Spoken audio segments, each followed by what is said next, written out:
बिस्मिल्लाहिर्रहमानिर्रहीम। उम्मीद करते हैं जी आप तमाम लोग जो हैं वो खैरियत से होंगे। तो 8वीं क्लास जो है इसका चैप्टर नंबर है जी हमारे पास 7 जो है जी हमारे पास एसिड्स बेसिस एंड साल्ट्स। तो इस चैप्टर से जो है वो हमारे पास सेकंड टर्म जो है इसका पेपर आएगा। तो इसमें हमारे पास जो है वो सबसे पहले फर्स्ट पेज के ऊपर जो है वो एक एमसीक्यूज़ दिया गया है जी, एसिड किसे कहते हैं। तो यहाँ पे हमारे पास एसिड्स जो हैं तो इसकी जो है वो हमारे पास डेफिनेशन दी गई है। तो ये पेपर जो है ये देखें, ये हमारे पास जो पेपर है ये सिर्फ एक्सरसाइज से नहीं आता, बल्कि इसमें जो है वो एनालिटिकल और कॉन्सेप्चुअल बेसिस जो सवाल होते हैं वो दिए जाते हैं। जैसे कि यहाँ पे जी हमारे पास दिया गया है एसिड। तो एसिड जो है वो हमारे पास क्या है, the word acid is derived from Latin word acidus means सोर। तो ये हमारे पास पहला जो है ये एसिड्स की डेफिनेशन दी गई है, जिसमें 3 एमसीक्यूज़ जो हैं वो हमारे पास दिए गए हैं। पहला ये कि एसिड एक लैटिन वर्ड है, दूसरा ये वर्ड एसिडस से माखूज़ है, और तीसरा कि इसका मतलब जो है वो सोर यानी कि खट्टा है। तो ये हमारे पास जो है इसका एसिड की जो है वो हमारे पास डेफिनेशन आ गई, जो इसकी फ़िज़िकली है, मतलब कि जो इसकी तबई तारीफ़ है वो हमारे पास आ गई। In chemistry the term acid has been used to name of a group of compound that have sour taste. तो केमिस्ट्री के अंदर या कीमिया के अंदर जो है एसिड इस चीज़ को के ग्रुप का नाम है जो हमारे पास खट्टा जो है वो जायका रखता है। एसिड आर डिफाइन, एसिड की यहाँ पे केमिकली जो है वो हमारे पास तारीफ़ दी गई है। The compound the compounds which produce, ऐसे कंपाउंड्स जो पैदा करते हैं hydrogen ions H+ ions in their aqua solution, अपने जो है वो पानी वाले या एक्वस के जो है वो सोल्यूशन के अंदर। तो ये हमारे पास इसकी डेफिनेशन जो है वो एसिड्स की दी गई है। फॉर एग्जांपल जी हमारे पास सामने जो है ये एक डायग्राम दी गई है सिट्रस फ्रूट्स की। Have a sour taste due to the presence of citric acid. हमारे पास यहाँ पे जो तस्वीर है इसके अंदर लेमन वगैरह और जो है वो ऑरेंज वगैरह जो है वो दिए गए हैं, जो कि एक खट्टा टेस्ट रखते हैं, जो हमारे पास सिट्रिक एसिड्स की मिसाल है। Hydrochloric acid is important mineral acid. तो हमारे पास इंपॉर्टेंट मिनरल एसिड जो है वो कौन सा है जी, हाइड्रोक्लोरिक एसिड, जिसका फार्मूला जी हमारे पास HCl। उसके बाद है जी हमारे पास it is found in gastric juice in stomach. तो ये कहाँ पे पाया जाता है जी, गैस्ट्रिक जूस जो होता है स्टमक मैदे के अंदर जो है ये पाया जाता है तेज़ाब। इट एक्ट्स, ये अमल करता है जी as an antiseptic and helpful in digestion of protein. ये एंटीसेप्टिक जो है ये जरासीम को मारता है, और दूसरा ये डाइजेशन जो है वो डाइजेशन करता है, यानी कि हज़म करता है प्रोटीन को। तो हमारे पास जो है इसके अंदर जो है वो 2-3 जो है वो सवाल बन जाते हैं। पहला ये कि एसिड्स जो है ये किस वर्ड से माखूज़ है, दूसरा एसिड्स की केमिकली जो है वो हमारे पास क्या तारीफ़ है, ये यहाँ पे बन जाता है, और तीसरा ये है जी हमारे पास हाइड्रोक्लोरिक एसिड जो है उसके बारे में आप क्या जानते हैं और इसका क्या काम है। तो ये हमारे पास इसका जो है वो सवाल बन गया। नेक्स्ट हम देखते हैं जी sources of common acids. Acids जो हैं इनके सोर्सेज क्या हैं, यानी कि सोर्सेज से मुराद कि ये कहाँ से हम हासिल कर सकते हैं। तो इसके हमारे पास 2 सोर्सेज हैं। पहला है जी हमारे पास जो सोर्स है उसमें है जी हमारे पास जो पहली चीज़ है वो है जी प्लांट्स एंड एनिमल्स। जो प्लांट एंड एनिमल से जो है वो हासिल किए जाते हैं are known as organic acids, उनको हम कहते हैं organic acids. While the others are obtained from the mineral, जबकि दूसरे जो हैं वो मिनरल से हासिल किए जाते हैं, जिन्हें हम कहते हैं जी मिनरल एसिड्स। तो ये हमारे पास जो है जी इसकी आगे जी सोर्सेज, पहला सोर्स जो है वो हमारे पास ऑर्गेनिक है। ऑर्गेनिक एसिड्स वो होंगे जो जानवरों और पौधों से लिए जाएंगे, यानी कि जो पौधों से या जानवरों से डायरेक्टली या इनडायरेक्टली हम हासिल करते हैं, वो हमारे पास ऑर्गेनिक जो है वो एसिड है।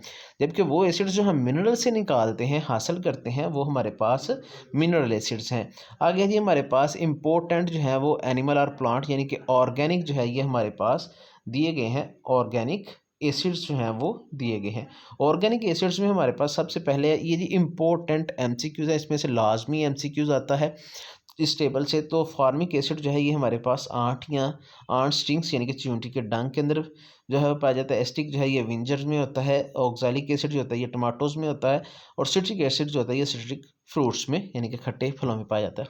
टार्टरिक एसिड जो है ये टर्मिट या ग्रेप्सिस के जो है अंदर होता है। लैक्टिक एसिड जो होता है ये दही के अंदर होता है, जगट के अंदर। मैलिक एसिड जो है ये एप्पल्स के अंदर होता है, और सिट्रिक एसिड जो होता है ये साल्ट्स वगैरह में पाया जाता है।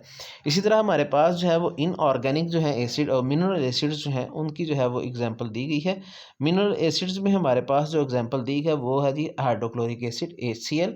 ये फार्मूले जो हैं ये भी इंपॉर्टेंट हैं, ये भी हमारे हमारे पास MCQs आएंगे जी। हाइड्रोक्लोरिक एसिड ACl है जी, nitric acid HNO3, sulphuric acid A2SO4 और फॉस्फोरिक एसिड जो है A3PO4 है। तो ये हमारे पास जो है ये मुकम्मल जो है इसका एक जो है वो तरतीब बन जाती है। ये हमारे पास शॉर्ट क्वेश्चन भी है कि आप कोई से जो है वो 5 या 4 या 2 जितने भी वो पूछ लें, शॉर्ट क्वेश्चन में आ सकते हैं कि जी आपके पास कौन से एसिड्स जो हैं वो हासिल किए जाते हैं जो कि आपके पास जो हैं वो ऑर्गेनिक जो हैं वो एसिड हैं। और इसी तरह अगर आपसे इनऑर्गेनिक या मिनरल एसिड्स के बारे में पूछा जाए तो ये हमारे पास 4 दिए गए हैं। आगे जी हमारे पास प्रॉपर्टीज़ ऑफ एसिड्स। एसिड्स की खसूसियत क्या है, ये हमारे पास शॉर्ट में अगर पूछता है तो 2 पूछेगा, नहीं तो ये हमारे पास लॉन्ग क्वेश्चन है कि एसिड्स की प्रॉपर्टीज़ क्या हैं। तो इसमें हमारे पास पहली जो प्रॉपर्टी है एसिड की, तो वो ये है कि पहले हमने ये शुरू में ही पढ़ा था कि जो एसिड्स होते हैं, all acids have sour taste, के तमाम जो एसिड्स हैं उनका जायका जो है वो तुर्श होगा, खट्टा होगा। जिस तरह के आपके पास जो है वो लेमन जो है उसका जायका जो है वो थोड़ा सा जो लेमन जो है उसका जायका जो है वो खट्टा होता है। ये पहली हमारे पास प्रॉपर्टी आ गई। दूसरी हमारे पास इसकी प्रॉपर्टी है कि एसिड्स जो हैं turn blue litmus solution and methyl orange solution red. के जो एसिड्स होते हैं ये क्या करेंगे कि ब्लू लिटमस सोल्यूशन जो है या मिथाइल ऑरेंज जो है उसको किस में तब्दील कर देंगे, रेड में। ये हमारे पास जो है जी MCQs आ गया। पहली प्रॉपर्टी हमने पढ़ी थी कि जो एसिड्स हैं ये सोर टेस्ट रखते हैं, दूसरा कि ये लिटमस जो ब्लू लिटमस है उसको रेड में कन्वर्ट कर देंगे। तीसरी इसकी प्रॉपर्टी आ गई हमारे पास कि एसिड्स जो हैं ये strong acids are corrosive liquids. ये जो हैं ये जी जला देते हैं, लिक्विड जला देने वाले लिक्विड्स होते हैं। दे burn skin and destroy fabrics and animals tissues. ये जो है ये तबाह कर देते हैं, ख़राब कर देते हैं जी एनिमल टिश्यूज़ वगैरह को। चौथा हमारे पास जो इसका पॉइंट है, aqueous solution of acids good conductor of electricity. जो एक्वस सोल्यूशन के अंदर जो है वो हमारे पास एसिड्स होंगे वो इलेक्ट्रिसिटी के अच्छे कंडक्टर होंगे और इलेक्ट्रिसिटी को गुजारने देंगे। पांचवी इसकी प्रॉपर्टी ये है कि जी एसिड्स होते हैं ये रिएक्ट करते हैं मेटल्स के साथ, रिएक्टिव मेटल के साथ ये रिएक्ट करते हैं और हाइड्रोजन गैस जो है इसको पैदा करते हैं। ये हमारे पास इंपॉर्टेंट शॉर्ट क्वेश्चन भी है कि हाइड्रोजन गैस किस तरह एसिड से पैदा की जा सकती है। तो यहाँ पे आपको जो है वो जाना पड़ेगा जी, थोड़ा सा बैक जो है वो हम जाते हैं 6 क्लास के अंदर हमने वैलेंसी पढ़ी थी कि जो मेटल्स होती हैं उनके ऊपर प्लस चार्जेस होते हैं। ठीक है, इन इक्वेशनों को इक्वेशंस जो है इनको मैं आपको समझाने की कोशिश करता हूँ। तो हमारे पास जो पहली चीज़ लिखी जाती है ये हमने पढ़ा था कि जो फर्स्ट हमारे पास चीज़ होगी उसके ऊपर एटम होगा या एलिमेंट होगा उसके ऊपर प्लस चार्ज होगा, जो दूसरी जगह पे होगा उसके ऊपर माइनस होगा।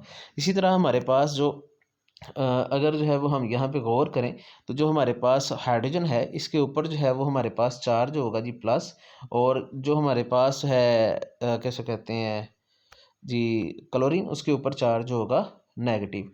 तो प्लस हमेशा नेगेटिव को जो है वो अट्रैक्ट करता है। मैग्नीशियम के ऊपर प्लस चार्ज है तो ये डायरेक्ट रिएक्ट करेगा जो है वो सीधा जी क्लोरीन के साथ। तो मैग्नीशियम जो है ये क्लोरीन के साथ जब रिएक्ट करेगा तो ये सॉरी जी ये क्लोरीन के साथ रिएक्ट करेगा Cl के साथ, इसके ऊपर क्योंकि नेगेटिव चार्ज है तो ये हमारे पास जो है ये मैग्नीशियम क्लोराइड जो है वो बना देगा। बाकी हमारे पास H2H बचेगा जो कि हमारे पास हाइड्रोजन गैस बना देगा। सेम रिएक्शन जो है ये यहाँ पे नीचे भी होगा कि ये जिंक जो है ये सल्फ्यूरिक एसिड नेगेटिव प्लस वाला नेगेटिव को अट्रैक्ट कर लेगा तो जिंक सल्फेट जो है वो बना देगा। दूसरी तरफ हाइड्रोजन गैस जो है वो बाकी बचेगी जो यहाँ पे आ जाएगी। इस रिएक्शन के अंदर जो हाइड्रोजन गैस का पैदा होना है, ठीक है जी, वो साउंड पैदा करेगी। ठीक है, जो हमारे लिए टेस्ट जो है वो आइडेंटिफिकेशन होगी कि हाइड्रोजन गैस पैदा हो गई है। तो ये हमारे पास जो है ये इसकी पांचवी प्रॉपर्टी आ गई। छठी प्रॉपर्टी है जी हमारे पास इसकी कि एसिड जो हैं ये react with the metal carbonates. तो ये जो है वो मेटल कार्बोनेट्स के साथ या मिथाइल मेटल हाइड्रोजन जो है वो कार्बोनेट के साथ जो है ये रिएक्ट करते हैं और to liberates the carbon dioxides. यहाँ पे हमारे पास फिर जी सेम वही रिएक्शन है, प्लस दूसरे के ऊपर माइनस, पहले के ऊपर प्लस दूसरे के ऊपर माइनस। यहाँ पे प्लस और माइनस वाले आपस में अट्रैक्ट हो जाएंगे तो ये कैल्शियम क्लोराइड बन जाएगा। बाकी हमारे पास यहाँ पे CO3 बचता है और यहाँ पे हमारे पास 2H बचते हैं। ठीक है, यहाँ से एक हाइड्रोजन जो है वो ऑक्सीजन जो है सॉरी निकलती है, वो इन 2H के साथ मिलके यहाँ पे हमारे पास जो है वो पानी बना देती है। बाकी कार्बन डाइऑक्साइड जो बचती है वो इसमें से खारिज हो जाती है। सेम रिएक्शन जो है वो नीचे होगा हमारे पास। शुरू में हमारे पास जो सोडियम है इसके ऊपर प्लस चार्ज होता है जी, और जो हमारे पास HCO3 बाइकार्बोनेट है इसके ऊपर नेगेटिव चार्ज होगा। इसी तरह जो हमारे पास फर्स्ट है जी इसके ऊपर प्लस चार्ज आएगा और दूसरे के ऊपर नेगेटिव जो है वो चार्ज आएगा। तो यहाँ से जो है वो हमारे पास सोडियम जो है ये रिएक्ट करता है जी सीधा, और सॉरी ये रिएक्शन जो है जी यहाँ पे हमारे पास इसमें ये है कि ये पूरा जो है वो एक जो है वो ग्रुप निकलता है, जिसमें हमारे पास है जी यहाँ पे लास्ट वाले के ऊपर जो है वो हाइड्रोजन के ऊपर यहाँ पे जो है वो हमारे पास नेगेटिव चार्ज प्लस चार्ज आएगा, और इसके ऊपर जो है वो पहले के ऊपर नेगेटिव पूरे ग्रुप के ऊपर चार्ज होता है। यहाँ से सोडियम जो है ये रिएक्ट करता है, ये इसके साथ जाके मिलता है, सोडियम एसीटेट जो है ये बना देता है। जबकि यहाँ से हाइड्रोजन जो है ये लेता है जी यहाँ से जो है वो HO, और उनको जो है वो अपने साथ मिला के पानी बना देता है। यहाँ से एक ऑक्सीजन निकल जाता है, यहाँ पे CO2 बच जाती है जो कि यहाँ से खारिज हो जाती है। Carbon dioxide produce in a reaction lime water milky, ये हमारे पास इसकी निशानी होती है कि ये वाटर को दो दिया कर देती है, जिससे हमें पता चल जाता है कि रिएक्शन जो है वो जो है वो रिएक्ट हो गया है। इसी तरह हमारे पास आ गया जी एसिड रिएक्ट विद बेसिस। अब बेसिस के साथ इसका रिएक्ट आ गया हमारे पास सोडियम हाइड्रोक्साइड, एक जो है वो बेस है। जब ये इसके साथ एक एसिड के साथ रिएक्ट करती है तो इसमें सेम वही जो है वो हमारे पास चार्जेस आ जाते हैं कि जी फर्स्ट वाला जो है ये इसके साथ जो है वो सोडियम वाला जो है ये जब इसके साथ सल्फ्यूरिक एसिड वाले के साथ रिएक्ट करता है तो हमारे पास सोडियम सल्फेट जो है वो बन जाता है, और बाकी जो बचता है जी वो हमारे पास पानी बच जाता है। तो ये हमारे पास जो है वो एसिड्स जो हैं इसके मुकम्मल रिएक्शन हो गए। आगे हम जो है जी इसके यूजेस नेक्स्ट वीडियो में करते हैं।